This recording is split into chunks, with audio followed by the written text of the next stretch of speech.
రాజశేఖర రెడ్డి గారు బ్రతుకున్న కాలంలో రైతులు రాజుగా బ్రతికాడు.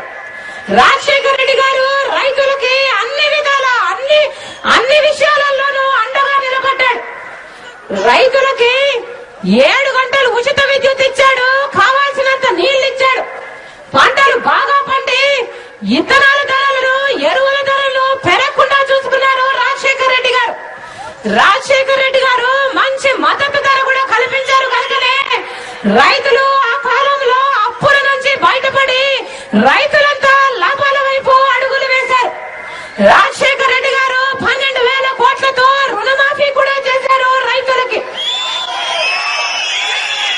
అంతకు ముందు చంద్రబాబు గారు రైతులకి, మహిళలకి రూపాయి వడ్డీకి రుణాలు ఇస్తే రాజశేఖర రెడ్డి గారు వచ్చిన తర్వాత పావుల వడ్డీకే రుణాలు ఇచ్చారు.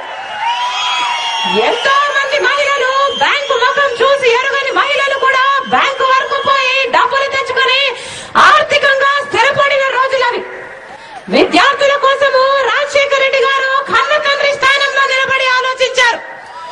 డబ్బు లేని కారణంగా ఏ ఒక్కరి చదువు ఆగిపోకూడదని, మీరు ఏది కావాలంటే అది చదువుకోండి, డాక్టర్ అవుతారా, ఇంజనీర్ అవుతారా, ఎంబీఏ చేస్తారా, ఎంసీఏ చేస్తారా, ఏది కావాలంటే అది చదవండి, ప్రభుత్వమే ఉచితంగా చదివిస్తుంది అని భరోసా కల్పించారు కనుక లక్షల కొద్ది విద్యార్థులు లక్షణంగా చదువుకొని ఈ రోజు గొప్ప ఉద్యోగాలు లక్షణంగా చేసుకుంటున్నారు.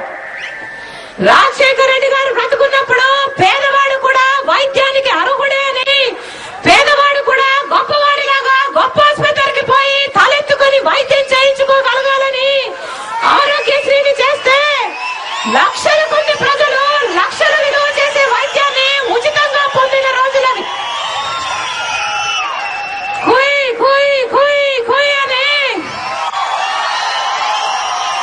ఫోన్ చేసిన 20 నిమిషాలకు వచ్చేసేది 108, ప్రతి గ్రామంలోనూ కనిపించేది 104. రాజశేఖర రెడ్డి గారు ఉన్నప్పుడు లక్షల కొద్ది పక్కా ఇల్లులు కడితే ఇల్లులు పొందిన వారు ఈ రోజుకి కూడా రాజశేఖర రెడ్డి గారిని గుండెల్లో పెట్టుకుని కొలుచుకుంటున్నారు. అభయహస్తం అయితేనేమి, ఉపాధి హామీ అయితేనేమి, ఇంకా ఇలాంటి ఎన్నో పథకాలు రాజశేఖర రెడ్డి గారు అద్భుతంగా చేసి చూపించారు. ఇన్ని పథకాలు చేసి కూడా రాజశేఖర రెడ్డి గారు ఏ రోజు ఒక్క ఛార్జీ కూడా పెంచలేదు.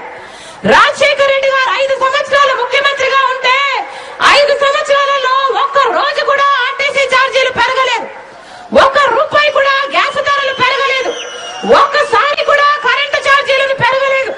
మున్సిపల్ ట్యాక్సీలు అయితేనేమి, కొత్త పన్నులు అయితేనేమి, కొత్త ఛార్జీలు అయితేనేమి ఏది పెంచకుండానే రాజశేఖర రెడ్డి గారు అన్ని అభివృద్ధి కార్యక్రమాలు చేసిన రికార్డు ముఖ్యమంత్రిగా నిలిచారు.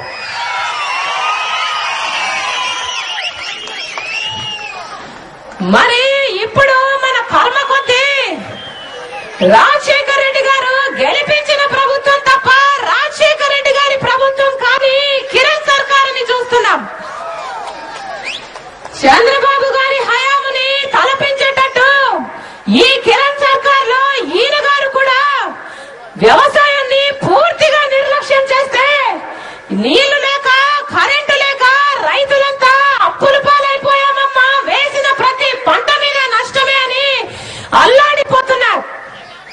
అన్ని ధరలు పెరిగిపోయాయి, అన్ని ఛార్జీలు పెరిగిపోయాయి, 3 పూట్ల ఇల్లు గడిచే పరిస్థితి లేదు తల్లి అని ప్రతి గ్రామంలో ప్రతి మహిళ చెబుతూనే ఉంది.